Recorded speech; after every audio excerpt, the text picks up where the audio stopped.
بسم الله الرحمن الرحيم.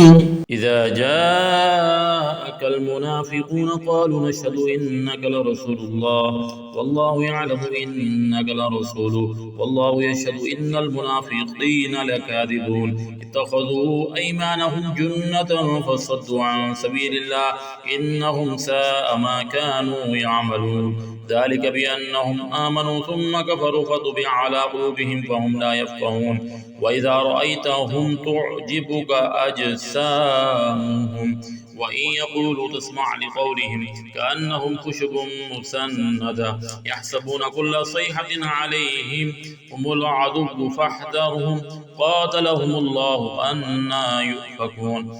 وإذا قيل لهم تعالوا يستغفر لكم رسول الله لووا رؤوسهم ورأيتهم يصدون وهم مستكبرون سواء عليهم أستغفرت لهم أم لم تستغفر لهم لن يغفر الله لهم إن الله لا يهدي القوم الفاسقين هم الذين يقولون لا تنفقوا على من عند رسول الله حتى ينفضوا ولله خزائن السماوات والأرض ولكن المنافقين لا يفقهون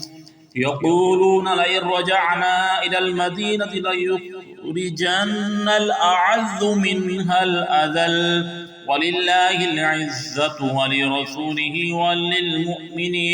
وللمؤمنين ولكن المنافقين لا يعلمون يا أيها الذين آمنوا لا تلهكم أموالكم ولا أولادكم عن ذكر الله ومن يفعل ذلك فأولئك هم الخاسرون وأنفقوا مما رزقناكم من قبل أن يأتي أحدكم الموت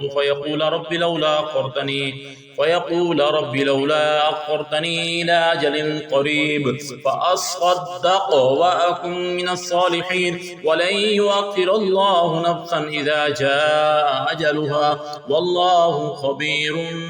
بما تعملون صدق الله العظيم.